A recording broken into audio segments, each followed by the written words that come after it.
never stays a day. A bad luck's always coming my way.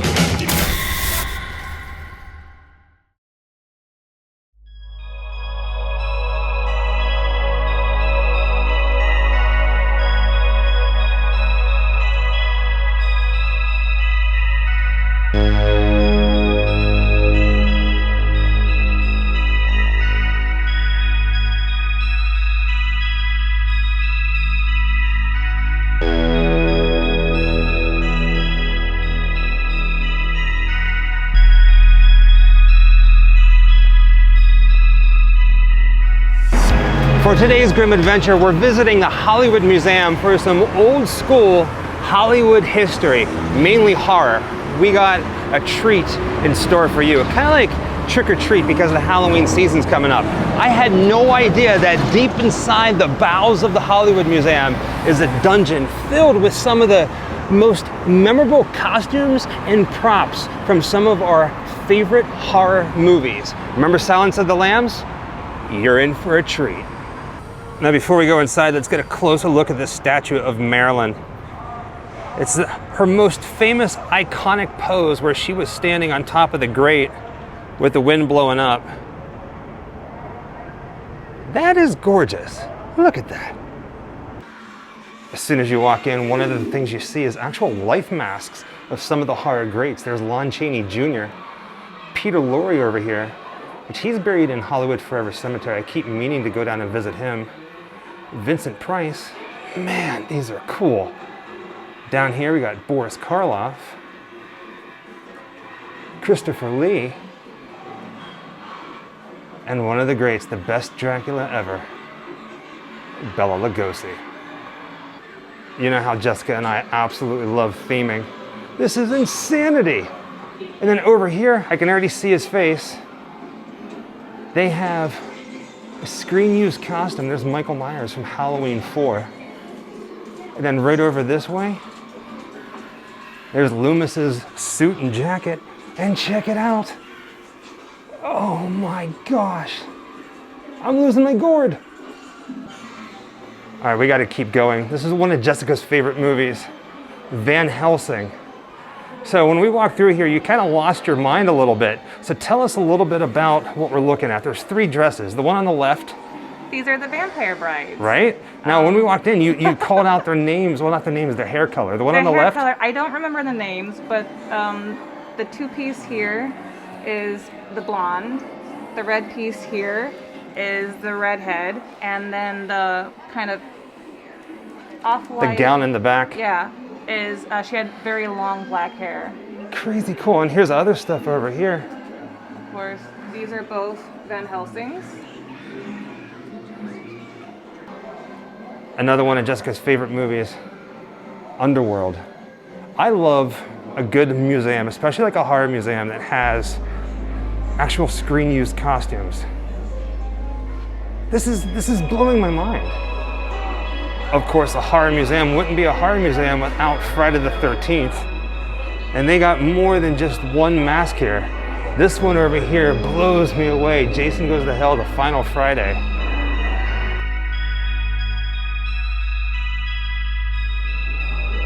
All right, it's settled.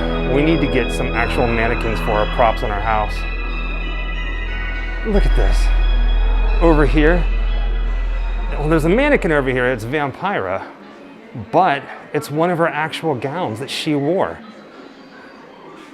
And if we come all the way down here, there's even a hat box. Look at this. I have officially found my favorite thing inside this entire museum. Above everything else here, I've always wanted this ghost viewer from William Castle's movie, 13 Ghosts. I've never seen one in real life. And there it is. I got goosebumps. Oh my gosh. A ghost for every member of the family. Oh my word. Moving on, they have more costumes over here.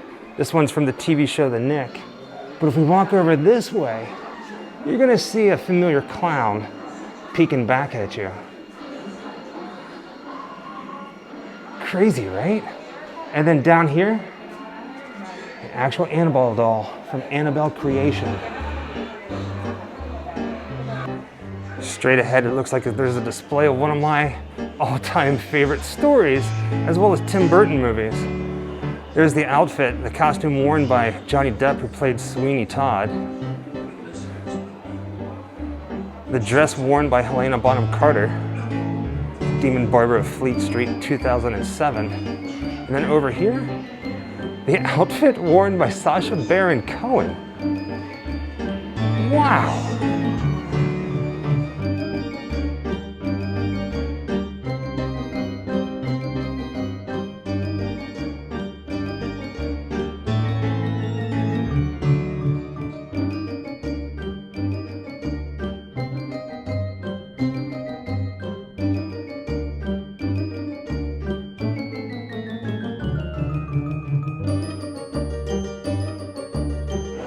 And if you're gonna have horror and you're gonna have vampire, you have to have Elvira. Absolutely beautiful.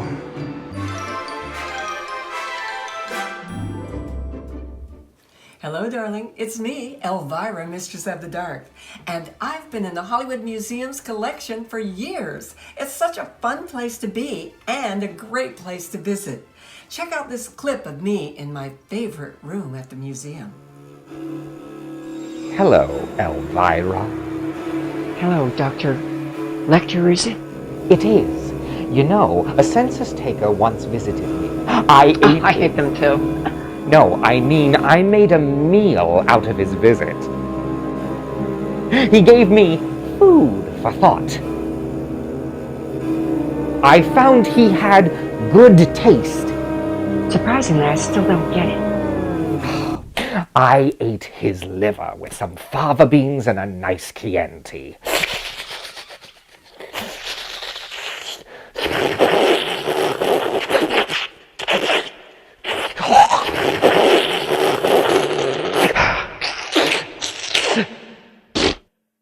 Was that a mouth fart? All right, I am gonna try really hard not to lose my mind. Right now, we are walking into the actual set from the movie Silence of the Lambs. Now, as soon as we walked through here, because we walked through in advance, I had to ask, did they actually film here? Because this looks like it was part of the building. Look at this. And you ready for it? Oh man, I can't believe it. It's the actual cell block. They took this piece by piece and reconstructed it here. Hi, I'm Danelle Dadigan, President and founder of the Hollywood Museum in the historic Max Factor building.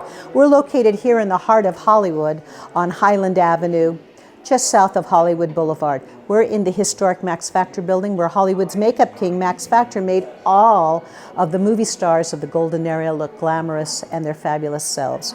Right now, we're in Hannibal Lecter's jail cell. Right here is the padded cell where you know what happened inside that cell, and it's a lot of fun. All the dirt there is original. It was all put on by the prop managers and by all of the folks who created the sets. And we're really thrilled to be able to preserve it in its original function. You know, everyone asks all the time, how did we get this jail cell?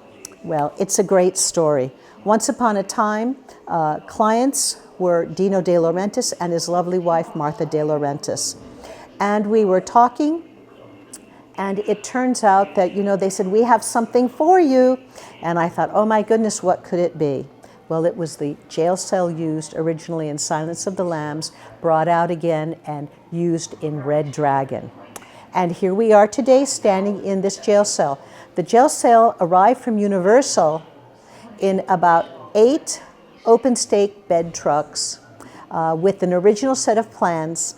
And I'm thrilled to say that we were able to put it together thanks to the help of our Director of Operations, Steve Nickelmo, and a crew of carpenters. We returned it to its original state.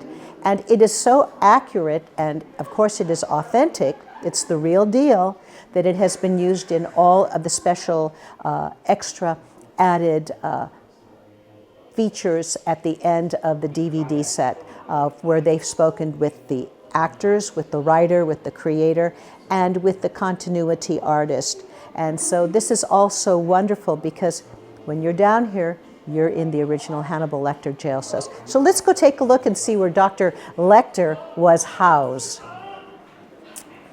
Along the way, there are other jail cells that you may remember from the film that one would have to pass before they arrived. And right now we have the Sandlot in that one. But as you move along further down this corridor, and the whole surround is from the Soundstage 26 at Universal, where this was once upon a time Hannibal Lecter's jail cell, the recreation. So we're so thrilled about this. And here we are coming up onto the jail cell itself. And as you can see it, the plexiglass walls, you may remember that with the air holes in here. It is what it is. It's all original inside. We have the Tatler magazine. We have his sink, the John, all of his products that were used, even his jail cell jumpsuit, as well as his mask that he wore. And of course, over here, this is where the pass-through, where you would put the items inside and you would push it through. And the person who was living in this jail cell, this case Hannibal Lecter, it would open on the other side. He'd be able to pull out his toiletry items that were given to him, his food, whatever it would be. Now, this is the chair here where Jodie Foster, Dr. Clarice Starling sat. And you can see it looks like a regular chair, an average folding chair. However, if you sit on it, you recognize, it's a little lower to the ground. It's cut down just ever so slightly. And that was so that when Dr. Starling, Clarice, was sitting and interrogating and speaking with Hannibal Lecter, she looked smaller and more vulnerable. And Hannibal Lecter, Anthony Hopkins, looked much taller and more menacing. So this is a little bit of Hollywood magic, so that when the camera panned, they'd pan down to Clarice and they would pan up to Hannibal. However, in reality, their height was not so different as it was made to appear on camera. So wait, so that's the same exact chair that Jodie Foster was sitting in. Go ahead and sit. I'm gonna come back around this way.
And it just keeps going.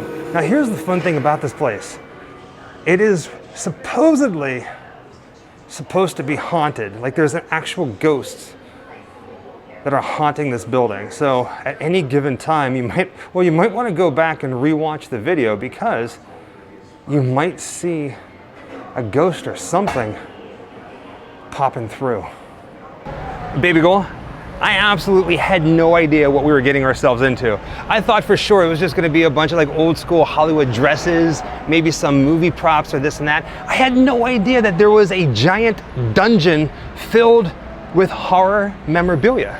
I'm gonna have to say it was probably the best I've ever seen, and we've seen a lot of museums and chambers of horror. Is there one thing in here that made you go, holy cow, I can't believe they have that? All of it. All of it? All of it. It was pretty amazing. It's extremely impressive. No, all of it. There was one thing that I would go home with in a heartbeat. Like, Well, I yeah. loved everything. I'd go home with all And there's the William Castle 13 Ghost Viewer.